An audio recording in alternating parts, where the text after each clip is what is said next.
Hello students. बच्चों अब देखते हैं अगला एग्जाम्पल नंबर 5 और ये एक्सरसाइज 6.1 के क्वेश्चन नंबर 3 है बच्चों। डायग्राम देखिए यहाँ पर गिवन है और सबसे पहले हम गिवन लिखते हैं कि डायग्राम में यहाँ पे क्वेश्चन में गिवन क्या है। अब बच्चों क्वेश्चन एक बार एक्सरसाइज से पढ़ लेना, उसके बाद स्टार्ट करना। तो सबसे पहले आप गिवन नोट करोगे। तो गिवन में देखिए क्या है। गिवन में बेटा सबसे पहले गिवन है कि ये ट्रायंगल पी क्यू आर। दूसरा पॉइंट ये देखो बच्चों, मैंने एंगल मार्क कर दिया है, शो कर दिया है। ये दोनों एंगल आपस में इक्वल गिवन है। तो गिवन है angle P Q R equal angle P R Q.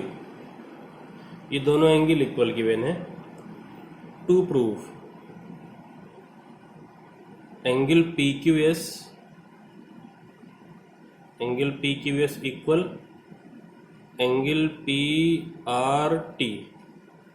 P Q S को इक्वल लाना है पी आर टी से। तो अब प्रूफ देखिए बच्चों।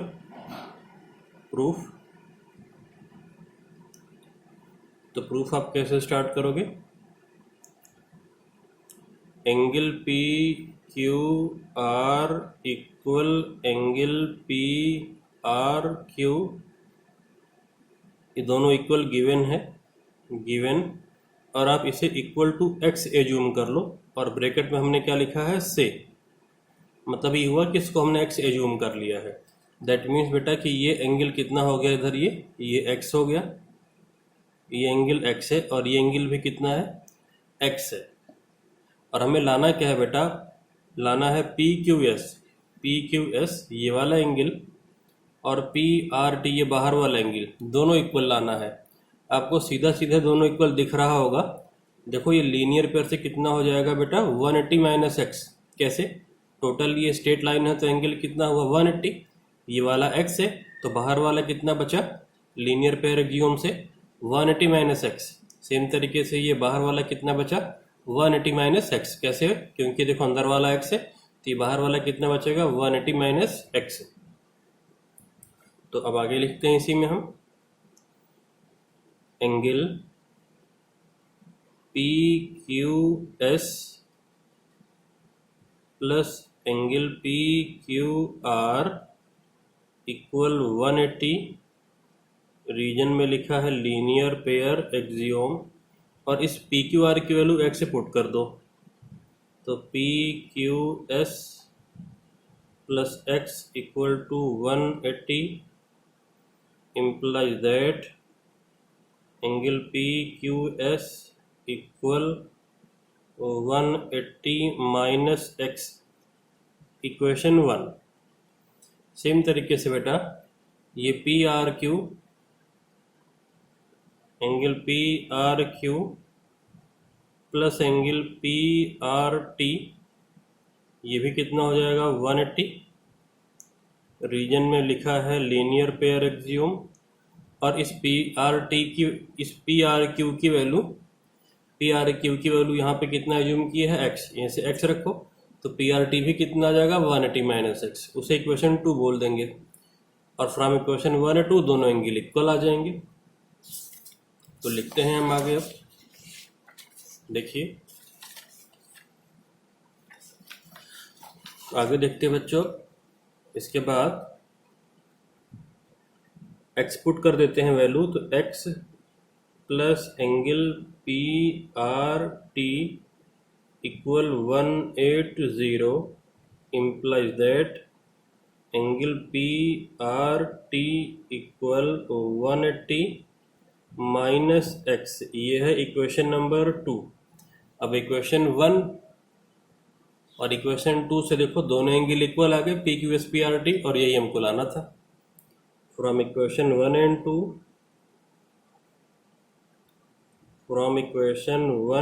And 2 angle P Q S equal angle P R T, hence proved. तो जो लाना था बच्चों वो आ गया है, यही हमको लाना था, हेंस प्रूव्ड। अब इसके बाद देखते हैं बच्चों नेक्स्ट एग्जाम्पल। एग्जाम्पल नंबर 6 से बच्चों NCERT 6.1 का क्वेश्चन नंबर 4। तो एक बार क्वेश्चन आप वहाँ से पढ़िएगा, उसके बाद डायग्राम भी बेटा वहाँ पे गिवन है, वो हमने डायग्राम ड्रॉ कर लिया है। अब गिवन लिखते हैं। गिवन में है x plus Y equal W plus Z. ये बेटा यहाँ पर x, y, w, z ये 4 एंगल हैं। ये पॉइंट जहाँ से ये सारे लाइंस पास हो रही हैं वो O पॉइंट है, और ये A, फिर B, ये C और ये D। टू प्रूव में लाना है बेटा कि AOB एक स्ट्रेट लाइन है। AOB is a straight line. AOB को लाना है स्ट्रेट लाइन। AOB को स्ट्रेट लाइन लाने का मतलब ये हुआ, या तो आप x प्लस वाई 180 शो कर दो, या तो w प्लस जेड 180 शो कर दो, जिससे कि लीनियर पेयर एक्सियोम से AB क्या आ जाएगी, एक स्ट्रेट लाइन आ जाएगी। तो देखिए कि कैसे प्रूफ करेंगे इसे हम। Proof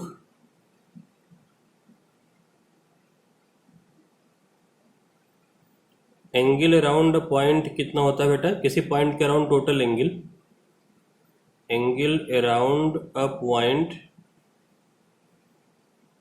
point is 360 degree. जो कंप्लीट एंगल होता है किसी पॉइंट के अराउंड टोटल, वो कितना होता है 360। तो इस O पॉइंट के अराउंड जो टोटल एंगल है वो कितना है, x plus Y plus W plus Z, चारों का सम। तो x plus Y plus W plus Z equal to कितना हो गया 360। यहाँ पे आप इम्प्लाइज दैट का एक एरो का निशान बना लो। अब इसके बाद देखो बेटा, x प्लस वाई और w प्लस जेड तो सेम है, तो इस w प्लस जेड को रिप्लेस कर दो x प्लस वाई से। ये w प्लस जेड रिप्लेस कर दो, तो x प्लस वाई और इस w की जगह पे भी क्या आ गया, x plus Y equal to 360। और रीजन में लिख दो ये बात, x plus Y equal to W plus Z. ये पहले से गिवन था, तो w प्लस जेड को रिप्लेस करके x प्लस वाई यहाँ पे लिख दिया है। अब ये हो जाएगा 2x प्लस 2y इक्वल 360। 2 को लेते हैं common, x plus Y equal to 360। अब ये 2 बेटा डिवीजन में चला जाएगा, तो x प्लस वाई कितना हो जाएगा 180।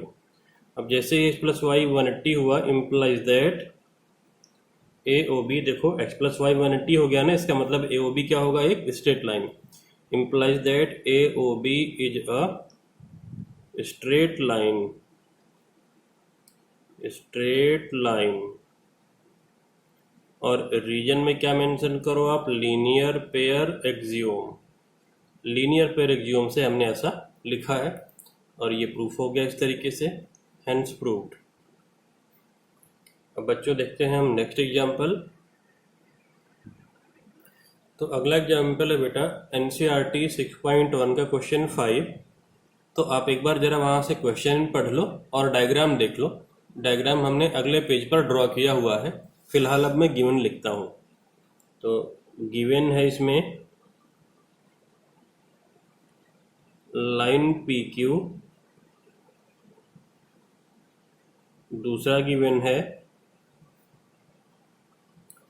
RO परपेंडिकुलर है PQ पे, और टू प्रूफ क्या करना है हमें, angle ROS equal half angle QOS minus angle POS, ये लाना है। अगले पेज पर डायग्राम है, यहाँ पे देखो बेटा ये डायग्राम गिवन है। अब हम प्रूफ स्टार्ट करते हैं।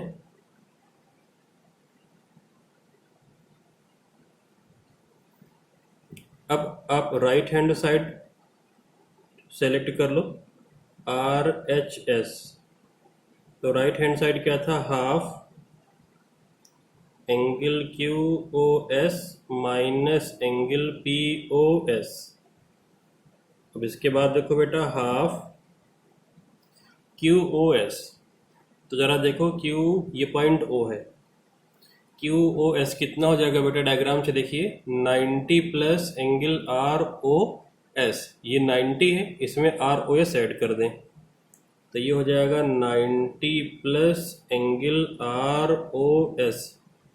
आर ओ एस के फॉर्म में क्यों लिखा है, क्योंकि फाइनली हमको आर ओ एस ही लाना है, तो इसलिए आप आर ओ एस के फॉर्म में ब्रेक कर लोगे। माइनस पी ओ एस, अब आप पी ओ एस को क्या लिख सकते हो बेटा, ये टोटल देखो 90 है, इससे अगर हम आर ओ एस को माइनस कर दें तो क्या बचेगा, पी ओ एस। फिर से देखो ये टोटल एंगल 90 है, इससे अगर मैं आर ओ एस को माइनस कर दूं तो बचेगा क्या, पी ओ एस। तो पी ओ एस को आप ब्रेक करके क्या लिखो, 90 minus angle R O S. Again R O S के फॉर्म में क्यों लिखा, क्योंकि फाइनली हमको आर ओ एस ही चाहिए, बाकी चीज़ें हमारे लिए अनवांटेड हैं, तो हम सबको आर ओ एस के फॉर्म में ही ब्रेक करके लिखना चाहते हैं। तो हो जाएगा हाफ, ब्रैकेट ओपन कर लो अगर, तो 90 plus R O S angle minus 90 plus angle R O S. Bracket के पहले माइनस था तो अंदर साइन चेंज हो जाएगा। अब बेटा ये 90 से ये 90 कैंसिल आउट, जो बचा उसे लिखो, इक्वल टू हाफ और twice time of angle R O S. R O S add होकर 2 आर ओ एस हो गया। अगेन इस 2 से ये 2 कैंसिल, फाइनली क्या आया, equal to R O S equal to क्या हो जाएगा, एल एच एस। यही हमको लाना था, राइट वाले को सॉल्व करके आर ओ एस ही तो लाना था, तो राइट वाले को सॉल्व किया और प्रूफ कर दिया equal to L H S, hence proved. अब बच्चों देखते हैं अगला एग्जाम्पल। अब बच्चों अगला एग्जाम्पल है एनसीईआरटी 6.1 का क्वेश्चन नंबर 6। यहाँ पे मैंने 8 लिख दिया गलती से, ये आप 6 कर लो, क्वेश्चन नंबर 6, और ये एग्जाम्पल नंबर 8 है। तो बेटा इसमें डायग्राम नहीं गिवन है, आपको क्वेश्चन पढ़ के डायग्राम ड्रॉ करना है। तो एक बार जरा आप ध्यान से क्वेश्चन को पढ़ो। तो सबसे पहले देखो बेटा, क्वेश्चन में अगर आप पढ़ोगे तो देखो वहाँ पे गिवन है angle X Y Z 64 degree. तो आप एक एंगल एक्स वाई जेड बनाओ 64 डिग्री का। तो हम ड्रॉ करते हैं angle X Y Z 64 degree का।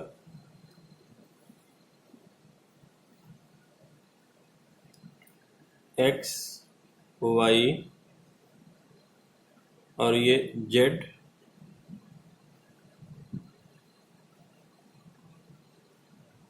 ये कितना है, ये है बेटा 64 डिग्री। अब आगे पढ़िए, आगे लिखा है बेटा एक्स वाई को बढ़ाया है पॉइंट पी तक।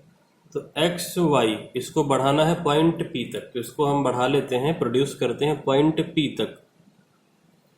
तो पॉइंट पी तक हमने देखो ये प्रोड्यूस कर लिया, इसको हमने पी पॉइंट तक बढ़ा लिया एक्स वाई को। अब आगे पढ़िए, लिखा है बेटा कि draw the figure from the given information if ray Y Q bisect angle Z Y P. Z Y P को एक रे वाई क्यू क्या कर रही है, बाइसेक्ट कर रही है। तो एक रे हम वाई क्यू ड्रॉ करते हैं जो कि इस एंगल का क्या होगी, बाइसेक्टर होगी। तो ये देखो एक रे हमने ड्रॉ कर लिया है जो कि इसको बाइसेक्ट कर रही है, मतलब ये दोनों एंगल आपस में क्या है, इक्वल है। तो यहाँ पे मैं मार्किंग कर देता हूँ कि ये दोनों एंगल इक्वल हैं। ये देखो यहाँ पे मैं इक्वल की मार्किंग कर देता हूँ सेम तरीके से, ये दोनों एंगल आपस में इक्वल हैं। और ये रे का नाम है वाई क्यू पॉइंट बना लिया, और एंगल का नाम लिख दिया जाए तो मैं इसका नाम एंगल 1 और इसको लिख रहा हूँ एंगल 2। आगे बेटा आप क्या लिखा है, find angle X Y Q reflex Q Y P. तो स्टार्ट कर लेते हैं गिवन से पहले। तो गिवन में क्या क्या लिखेंगे हम, सबसे पहले लिखेंगे angle X Y Z equal 64 degree. Y Q bisect करती है इस एंगल जेड वाई पी को। तो पूरी कहानी लिखने के बजाय मैंने आपको बताया है कि हम मैथमेटिकल सिंबल्स का यूज ज़्यादा से ज़्यादा करते हैं और कम से कम शब्दों में काम चलाते हैं। तो इसका मतलब हम लिखेंगे सीधा सीधा angle 1 equal angle 2। Y Q अगर बाइसेक्ट कर रही है तो इसका मतलब क्या निकल के आता है कि एंगल 1 और एंगल 2 आपस में इक्वल है। तो सीधा मैंने ये लिख दिया एंगल 1 इक्वल एंगल 2। इसका मीनिंग क्या निकल के आएगा कि Y Q angle Z Y P को बाइसेक्ट करती है। अब अगला स्टेप है बेटा टू फाइंड। तो मैं शॉर्ट में मैं टी एफ लिखता हूँ, आपको पूरा भी लिखना हो तो आप लिख सकते हो, पेपर में पूरा ही लिखेंगे। टू फाइंड, टू फाइंड क्या है? पहला part angle X Y Q, angle X Y Q. Second reflex angle Q Y P, reflex angle Q Y P. अब सॉल्यूशन स्टार्ट करते हैं। सॉल्यूशन, अब देखो बेटा 1 और 2 तो आपस में इक्वल ही हैं, तो लिख लेते हैं angle 1 equal angle 2 given equal to X से। दोनों को हमने कितना एज्यूम कर लिया? एक्स, एक्स एज्यूम कर लिया है क्योंकि दोनों इक्वल है। तो यहाँ पे एज्यूम कर लो आप इसको भी एक्स और ये भी कितना है? एक्स। दोनों को एक्स एक्स एज्यूम कर लिया। अब देखिए बेटा इसके बाद angle 1 plus angle 2 plus angle X Y Z, तीनों का सम कितना होगा? 180। देखो क्योंकि ये पूरी क्या है? स्ट्रेट लाइन है। तो अब रीजन में क्या लिखोगे? X Y P is a straight line, is a straight line, इसलिए तीनों का सम 180 होगा। अब 1 2 और एक्स वाई जेड की वैल्यू रख दो। तो 1 2 एक्स एक्स है और एक्स वाई जेड 64 है। तो अगले पेज पे इसकी हम वैल्यू पुट कर देते हैं। तो ये हो जाएगा बेटा फिर x plus x plus 64 equal 180, 2x equal 180 minus 64, 2x equal 116। तो x इक्वल टू 2 डिवीजन में चला जाएगा तो हो जाएगा 58। तो फाइंड आउट करना था सबसे पहले हमें एक्स वाई क्यू। देखिए बेटा एक्स वाई क्यू फाइंड करना था। ये x की वैल्यू 58 आ गई है तो एक्स वाई क्यू कितना हो जाएगा? 64 प्लस 58। तो implies that angle X Y Q equal 64 plus 58 equal to 122 degree. Angle X Y Q equal 122 degree. तो ये तो फर्स्ट पार्ट का आंसर हो गया, ये फर्स्ट पार्ट का आंसर हो गया। सेकंड में क्या पूछा है बेटा?